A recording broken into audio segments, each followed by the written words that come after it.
Okay, so this is joint work with Riccardo Focardi, Matus Nemeth, Elvise Rabitti, and Marco Squarcina. So, as you all know, HTTP is a protocol which is not secure. Doesn't provide any level of security in terms of confidentiality, in terms of integrity. But luckily, it is going to be replaced really soon by HTTPS. So we observe a major increase in the adoption of HTTPS in the last few years. And there are several reasons for this. One of the reasons is that now it is very easy to get access to trusted certificates, thanks to authorities like Let's Encrypt. And then we observe that major web browsers are really pushing for a better HTTPS adoption by marking HTTP as insecure directly in the address bar. And based on data from Mozilla, we observe that the amount of web traffic which is encrypting now is higher than the amount of web traffic which is not encrypted. So this means basically that we can be happy to safely use Wi-Fi everywhere. At the base of this work, we have this question: can we really trust HTTPS? And the reason behind this is that, of course, HTTPS is much better than HTTP, but there are plenty of attacks which have been published against TLS, which is the cryptographic protocol behind the security of HTTPS. You can see a few logos of infamous attacks against TLS in this slide. As you can see, we have attacks like Drown and Robot, which operate thanks to cryptographic weaknesses in implementation. And then we have nasty bugs like Heartbleed, which can reveal cryptographic keys. And all these attacks can completely compromise the security of HTTPS. And you might think that these attacks are so severe that they have been fixed on major websites. So we should not care about these attacks anymore. But our observation here is that the web is a very complicated and interconnected ecosystem. And the security of a website is actually a function of the security of many other websites. In particular, what we observe is that TLS vulnerabilities get amplified in the web ecosystem. You can see a picture here, which we built from using our analysis tool. So this is actually a picture of a real website. You can see in the center of the picture we have a gray circle, which is the main site. But you can see that this site is loading content from many other different hosts, which are the white circles in the picture. Also, the security of the website depends on the security of its subdomains, in particular when it comes to authentication credentials like cookies. And these are the gray circles in the picture. You can see there is a very complicated ecosystem with a lot of inclusion. So the main site is loading from many other hosts. And the striped hosts are hosts which suffer from some TLS vulnerability. So you can see in this case, we have a website which is apparently secure. It doesn't suffer from any TLS vulnerability. But since it loads stuff from other websites which are broken, it is eventually compromised. So what we did in our work was to take a systematic look at this class of problems. So what we did is, first of all, reviewing most of the existing attacks against TLS. And we identified those which still work in modern clients, so in modern browsers. And we characterized these attacks in terms of attack trees. We defined very precisely the conditions which are needed for the attack to work. After defining these attacks, we built a tool which is an analysis platform for web application. And the idea of the tool is that the tool collects data for a bunch of relevant hosts. It will be clear what I mean later, but as you can already see from the previous slide, the security of a website depends on many other hosts from which contents are loaded, for instance. And then we use existing tools to analyze these other hosts and build a security report. We use our platform to carry out a large-scale analysis of the web. And we focus in particular on 3 different aspects. We focus on page integrity, so the possibility for an attacker to inject content in the page and in particular scripts. Then we focus on the security of authentication credentials, and I will discuss in particular cookies.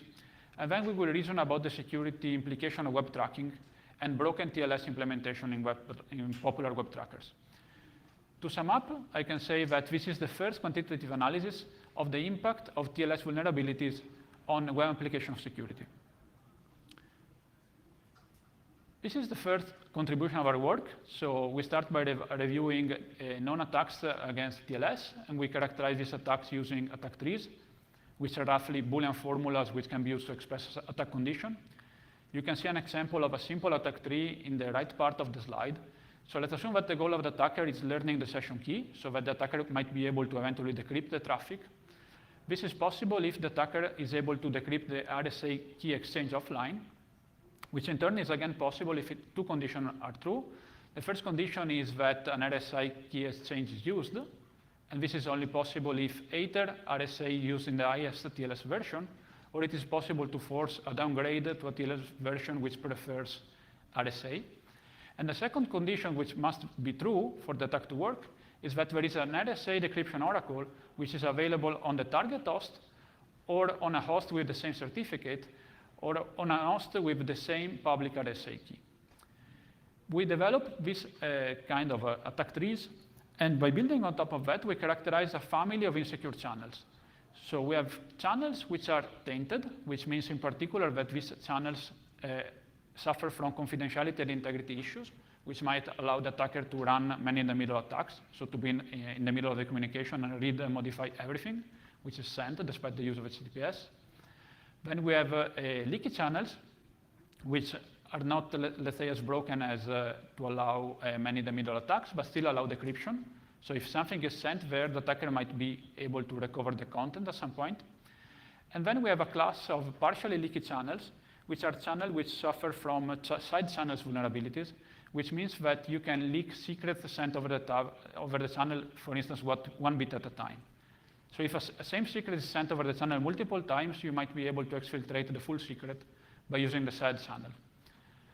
This is a useful abstraction layer, which we use to reason about security issues in web applications. So we don't care on why a channel is broken, but we try to reason on what happens when the channel is broken. If you're interested in this part of the work, you can see the paper for full details. This is our methodology. The idea is that we access the website we want to analyze using headless Chrome. We collect a bunch of information, including the serialized DOM of the page, cookies, and all the hosts which serve sub-resources to the page, like scripts, images, etc. We then run subdomain enumeration on the main website to find other security-relevant hosts which are important for our analysis. And after collecting all this information, we run existing TLS analysis tools on the collected host. We map the output of such tools to the condition of the attack trees, so we are able to identify the presence of leaky channels, tainted channels, and partially leaky channels there. And we use all this information to build a security report. What is interesting, in my opinion, is that in our analysis, we scanned 10K websites from Alexa, and we eventually had to scan more than 100K hosts. So it means that indeed there is an amplification of the attack surface against this website. We want to analyze 10K, but we eventually analyze more than 100K hosts. These are a few preliminary statistics. So we were able to find the TLS vulnerabilities in more than 5K hosts, which is roughly the 5% of our data set. You can see the breakdown in the table. You can see that tainted channels are the most represented here, but you can also find the presence of leaky channel, partially leaky channel. You can say that these numbers are somewhat concerning, but they don't tell much about web application security. And the impact of this number on web application security is actually the main contribution of our work. And so let me start by discussing the first issue, which we analyze in detail in our paper, which is the problem of page integrity. So let's assume we have a web page, and this web page loads JavaScript from 2 different hosts. The first host is fine, but the second host is broken because it suffers from a TLS vulnerability, which allows the attacker to inject content over the channel.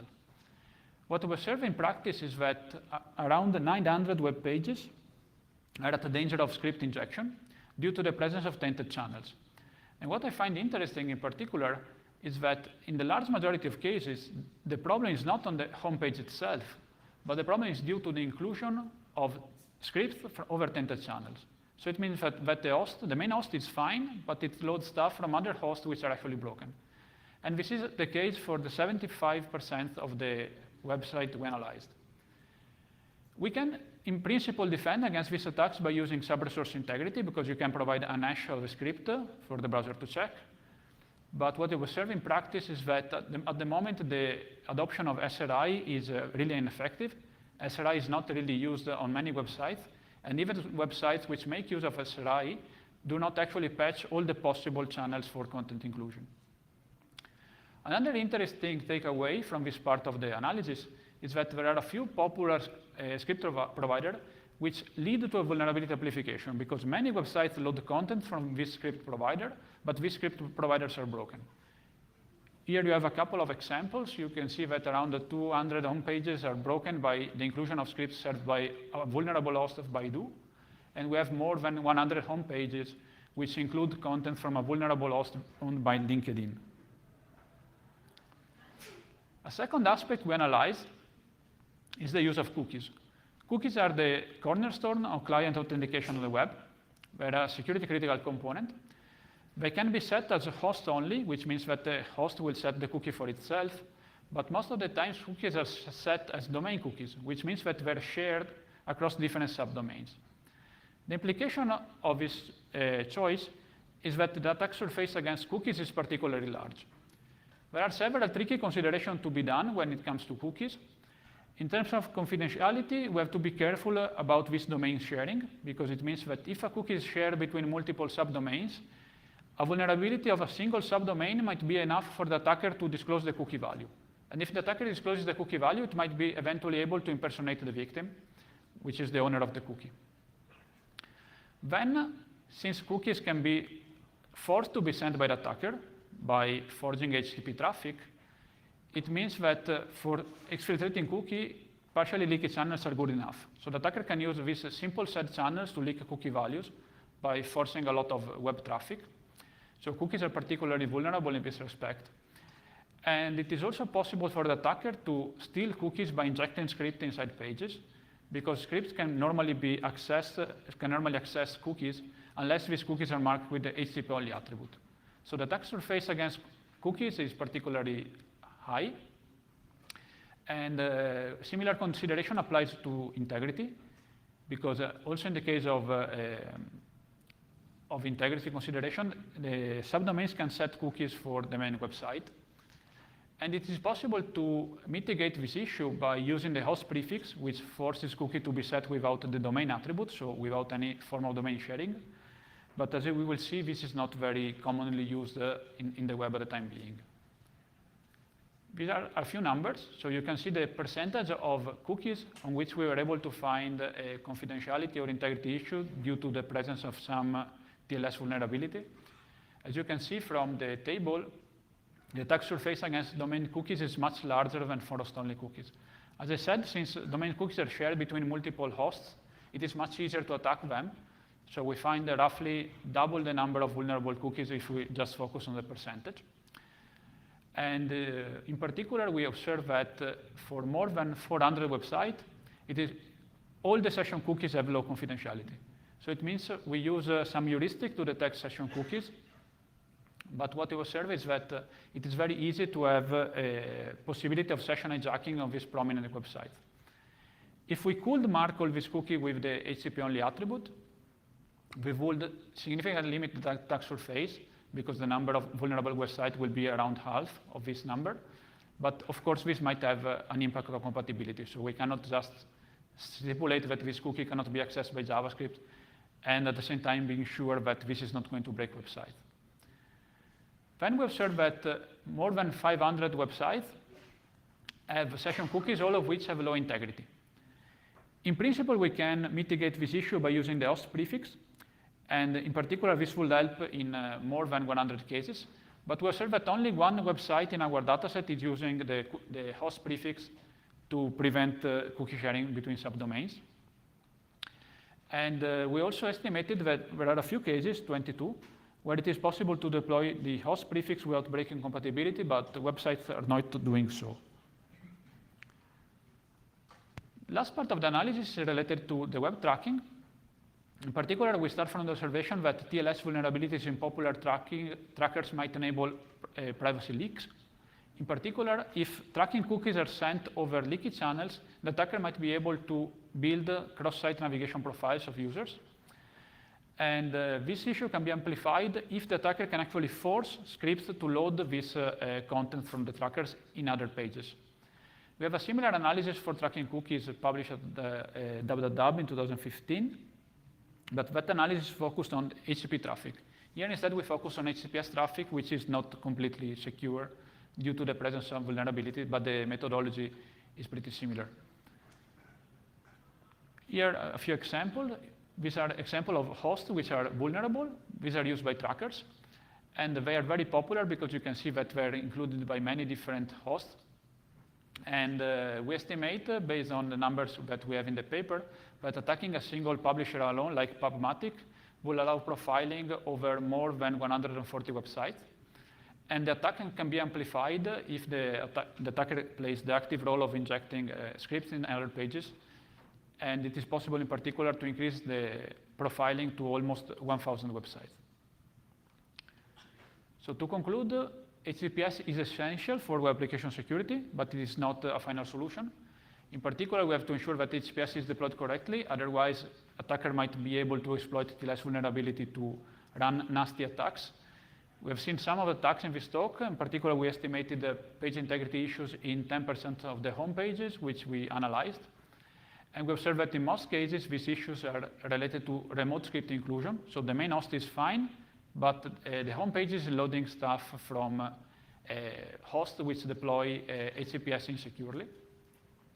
In the case of session cookies, we found that it is very easy to leak cookies through broken TLS channels. And very likely this is due to the fact that these cookies are shared between subdomains, so they have a very large attack surface. And in 13% of the website, we found problems similar to cookie forcing, where the attacker might be able to compromise cookie integrity.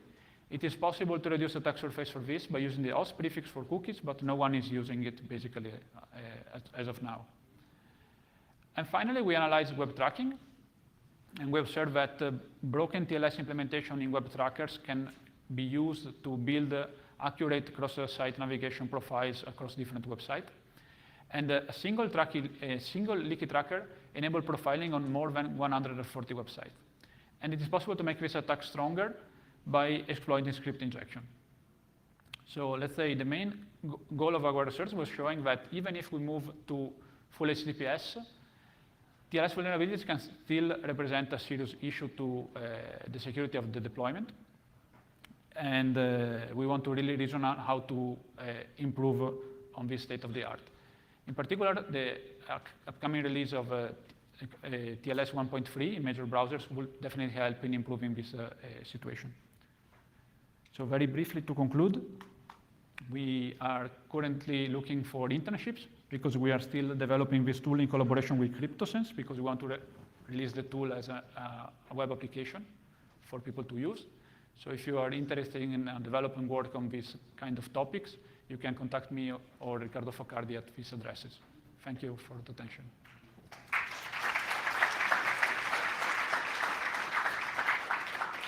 Thank you very much, Stefano. Questions? Line up at the microphones and fire away with your questions. Until you get up, let me ask one. So you said that for the quantitative analysis that you did, you had to start out with those attack trees.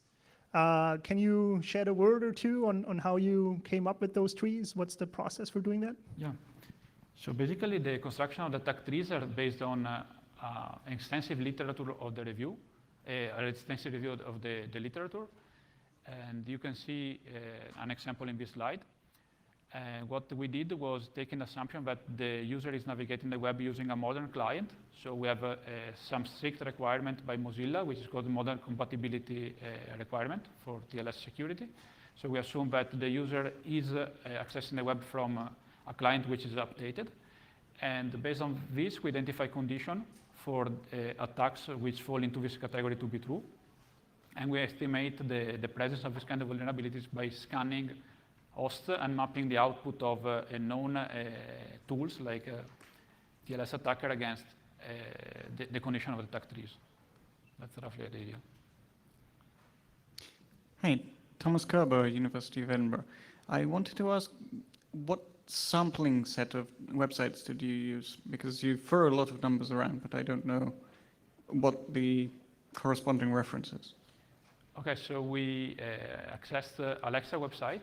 So we took the top 100K, and then we started sample out until we get 10K websites, all of which are deployed on top of HTTPS. So that's the setting. We used the Alexa list, which was the most updated when we performed our investigation. Okay, thank you. Any other questions? If not, then let's thank Stefano once again, and I think we're due for a break. Thank you, everyone.